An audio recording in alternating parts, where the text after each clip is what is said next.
How's it going, everybody? It's Pilot Flame, and we are back with another preseason FPL video. And today we're continuing our Team Watch series. We're going to be taking a look at Brighton in this one. We're going to be seeing what players that I am interested in, what players that I might not be as interested in, but could change if the player were to get a move up in the squad in terms of the pecking order, or maybe they change their position. So maybe, let's say, Trossard, as you see on the thumbnail next to me, could be playing as like a false nine. That would make him a lot more attractive than playing at right wing back, let's say. So we'll take a look at that, as well as any of the transfers that are active at the time of recording for the team at hand. If you haven't done so already, make sure to hit that like button, subscribe to the channel if you are new or haven't done so already. It greatly helps out the channel, and turn those notification bells on so that you can get the videos as soon as they are readily available. Drop us a follow over on Twitter so you can keep up to date with all of the stuff going out there, and that also allows you to get into our FPL league as well. I put the new code in the bio, so make sure to check that out.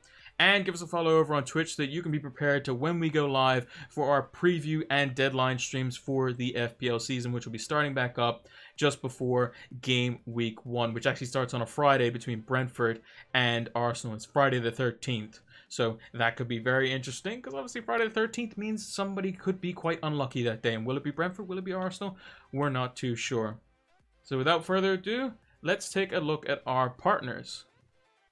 We have partnered up with Fantasy Football Scout for this coming Fantasy Premier League season, and they're giving you an exclusive offer. Use the link down in the description to get 20% off your Fantasy Football Scout membership. It gives you access to the exclusive members area, which has new tools such as the 3-player comparison tool, as well as some old favorites such as the Rate My Team tool, the season ticker, and my personal favorite, the fully customizable stats tables, which you can share among other Fantasy Football Scout members, powered by Opta. Use the link down in the description below to get 20% off your membership today. Sign up now.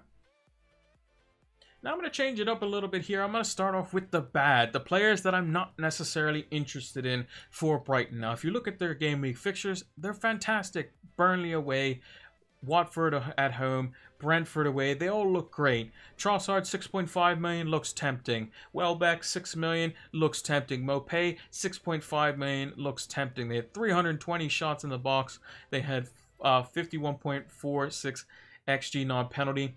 They just couldn't put the ball in the back of the net. So until they get somebody who's going to play week in, week out and put the ball in the back of the net, I'm not really interested in Brighton's attack, personally. I mean, if you look at the big chances, Trossard was typically more of an outside shooter, shooting from out, like in and around, just barely outside the penalty box. He was more of the chance creator. So you see 4 chances created, 2 shots inside the box, so basically 1 per game, with an XGI of 0.54 over the 4 matches at the end of the season that he played. Welbeck, 2 big chances, 5 chances created, 3 shots in the box, XGI 0.89. So he had 2 big chances and he was still under a goal. Mopé, 3 big chances, 3 chances created, 8 shots inside the box, expected goal involvement 1.87. So clearly something's not going right there. They're getting very, very close to the goal, and the shots are being blocked, or they're just missing the target. All these sorts of things could be happening. They just need somebody to come in and really solidify that front line. Maybe it's somebody who holds off the ball, that allows Trossard to run past, that allows Welbeck to run past. They do play a wing-back system, so maybe they can go with the likes of a 3-5-2. And have those 2 out-and-out forwards. Use Trossard as the kind of the guy running off that striker. Have Basuma and then some creative midfielders, some technical midfielders in there as the number 8s as an example. And that could be some things where they allow the likes of Lamptey to flourish, who was great at right wing back. It's just, do I see that happening? Probably not. They're probably going to stick to more of a 3-4-3. I think with Lamptey coming back, that'll help, but I still think they need to go out and buy somebody who's going to basically take Mopé's chances, take Welbeck's chances, and be a lot more clinical. Welbeck was probably better than Mopé. He's just injury prone. Mopé kind of spoils his chances quite a lot. There are times where Mopé makes a brilliant finish, and you're like, that's fantastic, and then he goes and squanders like 8 to 10 chances in a row. So they need somebody to come in and do well on that front. So now let's take a look at the good players that I'm looking at, and it's in defense and goal. that we could be looking at Brighton for this coming start of the season. Now, Brighton have a great start to the season fixture-wise with Burnley away, Watford at home, Brentford away in the first 4, and their run is pretty good up until Christmas. If you have one defender that rotates well with them, I think Leeds, if you rotate, let's say, Ayling and Lamptey as an example, which is one Brighton, one Leeds defender, you can not face any of the top 6 from last season for the entire season if you kept them in your team, which is quite good, and they have some pretty good rotations points there. I think there's only on the one or like a couple occasions where one of them plays like Arsenal at the very worst, which would be a mid-table-ish side. So you'd probably say that the worst team they could play is Arsenal, Leeds, that sort of bunch, which is quite good. Now, Brighton were the XG champions, that whole kind of meme. They should have kept more clean sheets. They should have scored more goals. And this kind of exemplifies it. Sanchez was a fantastic goalkeeper, 10 saves in the last 4 game weeks, the 4 matches that he played.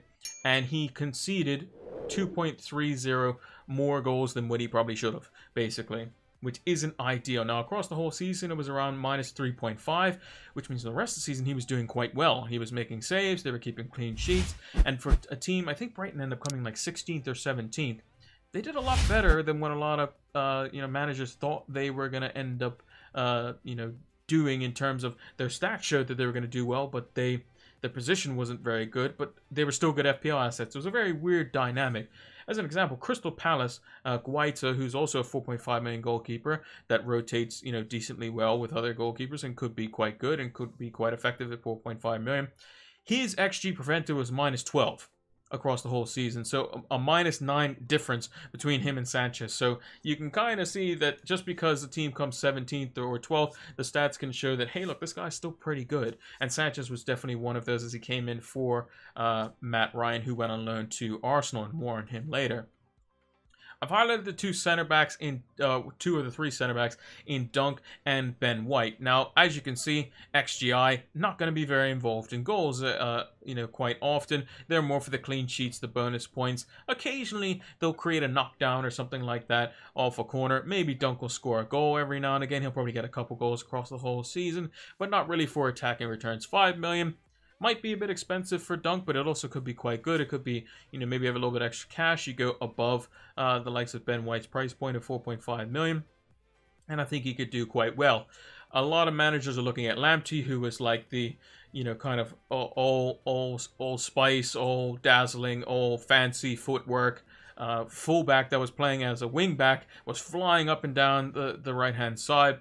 Unfortunately, got injured for a long period of time and basically didn't come back for the rest of the season once he did get injured, which is a bit unfortunate because he was quite good. Now, if he comes back to anywhere near that, every manager is going to go for Lamptey over Dunk every day of the week. He wins penalties. He, creates chances. He is very good. But Dunk is a set piece, kind of threat. They typically aim for him. He's like the Harry Maguire type figure for Brighton that Harry Maguire is for England, and could be quite undervalued. I think I'm not looking past Dunk, but I think that Lamptey and Sanchez are probably more in my field of vision, as it were.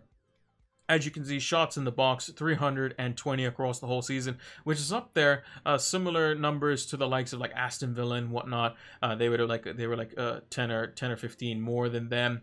Big chances, 65. XG non penalty, 51.46 across the whole season. So not too bad. They just didn't score as many goals as what they probably should have, and that's where Brighton need to improve. Their defense is fantastic.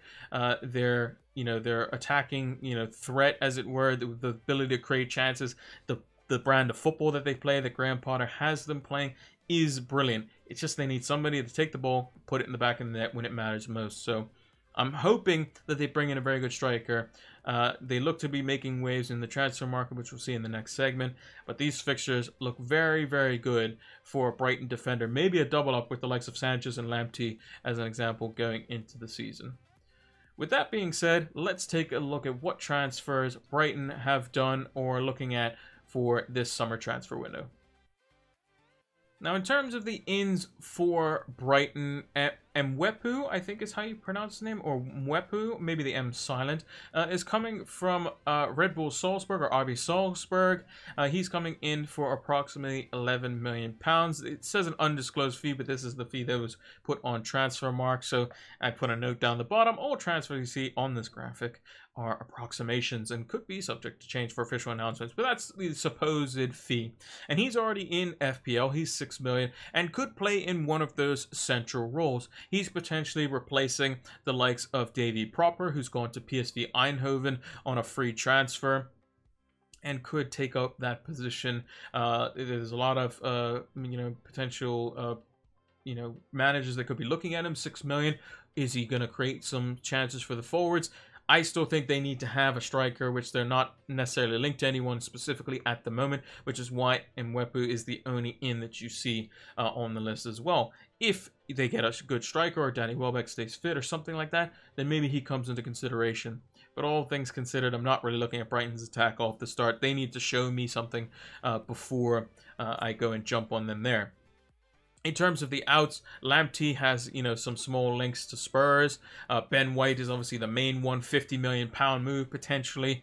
Could be on his way to Arsenal. It's currently 4.5 million. So, as you mentioned in the Arsenal transfer section, 4.5 million nailed Arsenal defender that looks to potentially do a 3-4-3 system as well. He could be quite good on that front.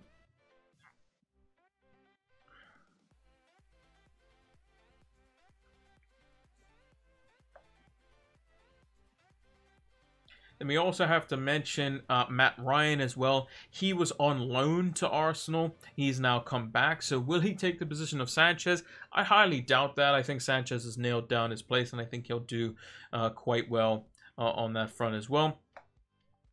Going back to Mwepu as well, he played in a 4-2-2-2 system in the RB Salzburg team in the Austrian Bundesliga. That doesn't necessarily match up with Brighton. He played as like the right attacking midfielder. So if you know a 4-2-2-2 system, you have your back four, you have your two kind of like sitting midfielders. Typically one is box to box, so they're two box to box, and one's like an out and out defensive midfielder. Then you have like two kind of wide attackers, and then you have like a big burly kind of striker. So like for the RB Leipzig also plays a system as well, where they have Yusuf Poulsen, who was basically knocking the ball down for when Werner was there, and Werner was making runs in behind. And Mwepu was one of the two guys just before those two front men out on the right-hand side, typically. So where does he fit in the Brighton system? That's where I'm interested to kind of see how that kind of pans out. If he plays as a number 8 in like a 3-5-2, as we said, he could be quite good. Maybe they shift to the likes of a 4-2-3-1 now that Ben White has left, who is more of like one of the players in a back three, is like a specialist kind of third center back in that sense, which is where I have my doubts for him over at Arsenal, who are typically trying to play 4-2-3-1 most of the time. So it definitely could be interesting. And that's 6 million. I mean, any Brighton players, they could be priced at 5 million, 4 million. It doesn't matter. I'm still going to be wary of, what Brighton did last season, as well as what they could potentially be doing this season, even with their fixtures. They were very, very underwhelming when it came to putting the ball in the back of the net. So, and you don't get FPL points for high XG numbers. So, if they, I think it was something like if they had, scored all the goals with their XG or something like that, they would have been 4th in the league or something crazy like that. But it is what it is. That's what you pay. You pay for quality, and hopefully Mwepu can come in and be quite good. We'll have to see if they go out and get a striker, because that's where I'm kind of looking at. If they get a striker and I can say, hey, look, that guy's proven, then we could be looking at a Brighton team that could be quite scary and making their way into the top half of the table for this coming season. And that's going to do it for Team Watch Brighton edition. If you haven't done so already, make sure to hit that like button. Subscribe to the channel if you are new or haven't done so already. It greatly helps out the channel.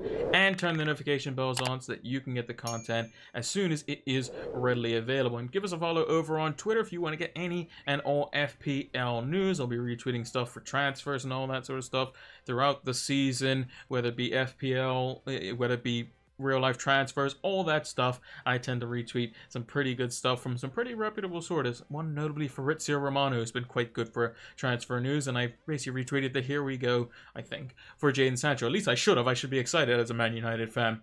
Also, give us a follow over on Twitch so that you can see when we go live for our preview and deadline streams, because that's what we'll be doing our our FPL streams for the season as we did last season. And lastly, if you haven't done so, check out the Fantasy Football Scout members area. It is fantastic. It can help up your FPL game with various different stats that you could use for making informed decisions, as well as the season ticker and all kinds of other great tools to help elevate your FPL game. Thanks for watching, and until the next one, take care.